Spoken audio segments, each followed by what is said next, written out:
Voilà, je suis en vacances, la voiture est chargée. Bison Futé me dit, c'est peut-être pas le moment de partir, mais ma famille m'attend, pas une minute à perdre, alors en voiture.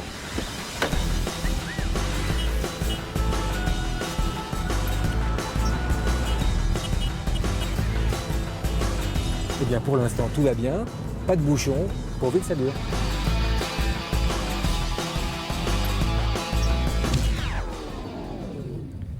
Et voilà, à peine parti, déjà bloqué. Nous sommes dans un bouchon. D'ailleurs, pourquoi on appelle ça un bouchon? Les voitures sont considérées comme un fluide et les voies sont considérées comme les tuyaux. Sauf qu'on ne peut pas passer au-dessus de 2000 véhicules à l'heure.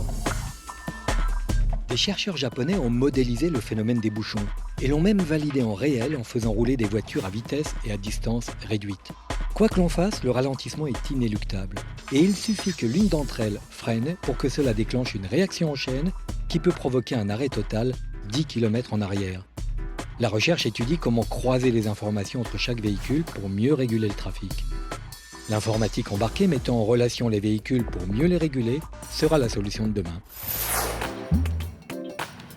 Nous sommes dans une circulation déjà dense. Mais si, comme en ce moment, la pluie se met à tomber, il y a forcément ralentissement. Alors qu'est-ce qu'on peut faire? Eh bien, il faut garder ses distances pour freiner doucement et fluidifier ce trafic. Et si on vous demande de ralentir de 130 à 90 km/h, paradoxalement, vous gagnerez du temps.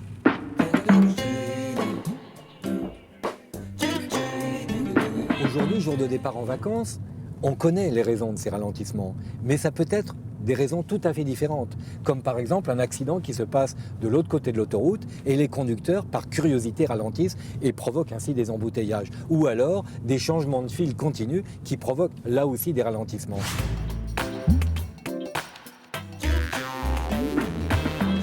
Les bouchons, écologiquement et économiquement, ça coûte cher. Rien que pour la France, 1 million d'heures perdues chaque année.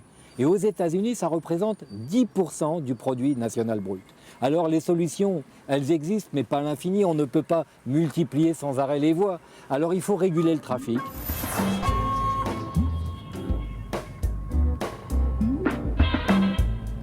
Alors qu'est-ce qu'on peut faire? C'est utiliser tous les moyens d'information à notre disposition. Les smartphones, les indications lumineuses sur les autoroutes, les radios sur les autoroutes, et puis ne pas faire comme moi, partir uniquement quand Bison Futé vous le recommandera.